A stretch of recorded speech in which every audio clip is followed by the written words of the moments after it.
It's May 31st, 2024, and President Joe Biden has made an important decision. The US will allow Ukraine to use some of the weapons it supplies to strike Russia in Russian territory. It's a massive departure from the stance the United States has taken since the beginning of the war, as it had previously only allowed Ukraine to use American-made weapons in Ukraine itself.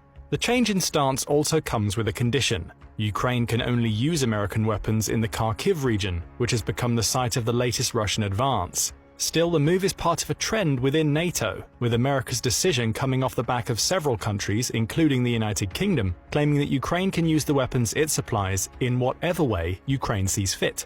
Russian President Vladimir Putin is furious. He orders a senior Russian security official named Dmitry Medvedev to issue a warning to the US and NATO as a whole. Russia regards all long-range weapons used by Ukraine as already being directly controlled by servicemen from NATO countries. This is no military assistance, this is participation in a war against us. Medvedev, clearly speaking for Putin, labeled the decision a casus belli. In other words, it's an act that could provoke a war between NATO and Russia.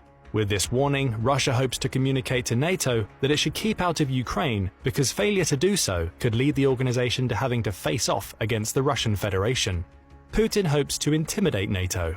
The problem is that this threat won't work. It's 2 months after Biden allowed Ukraine to start using American weapons inside Russia, and the US hasn't backed down. Putin's threat failed for a simple reason. NATO is stronger now than it's been at any time since the Cold War. And the great irony is that the organization has grown stronger because of the very man who is trying to intimidate it, Vladimir Putin.